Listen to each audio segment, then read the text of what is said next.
Let's go to Paris now, and joining us from there is our editor-at-large, Craig Copetas. Hiya there, Craig. Look, Remington, a storied company. Is the demise of Remington a sign of the times? Has it become a victim, perhaps, of the shift in mood in America following that tragic shooting in Florida last month? Or was it just badly managed?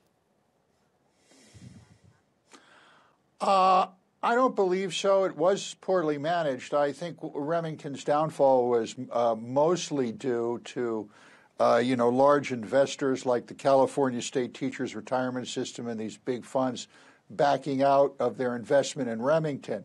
But the gun business in the United States is a funny business that's pockmarked with paradox.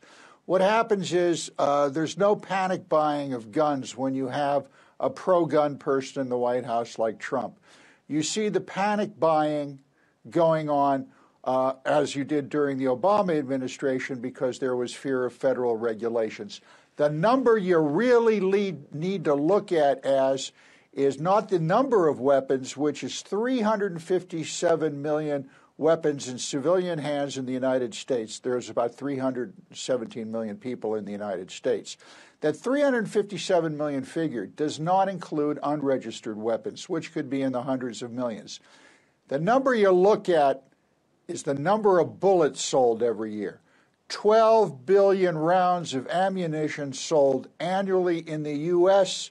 It's more than a $5 billion business, and people are buying ammo left, right, and center, and that still remains an American business. So, Craig, what you're saying is that the business model of these companies is essentially that of Gillette or other razor manufacturers. They'll sell you the razor, but they make their money on the blades, or in this case, the bullets.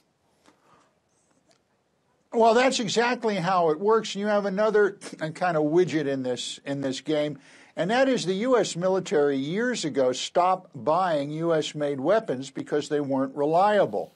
And that led to the downfall of Colt and now Remington. Smith & Wesson is kind of on the fence right now. They could go. The popular weapons are the weapons from abroad, such as the Glock, the Sig Sauer. The U.S. Army gets all their weapons from a Belgian company called Herstal, or I should say most of their rifles from a Belgian company known as Herstal. And there's more than enough weapons on the secondary market to keep the country going for a long time. You know what the lesson here is? You want to, winners and losers. We always talk about that. If you're going to start an arms company, keep it private. Don't go public with it, or you're going to get smashed in the United States. Keep it private, keep it in Europe, and you'll make a lot of money. Very quickly, Craig, we're almost out of time, but do you think we could see more weapons makers in the US face similar problems? You mentioned a couple of those already.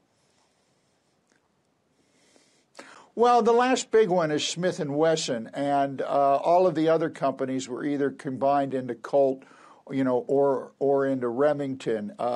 And these three firms are a vital part of American history, and now that history is over.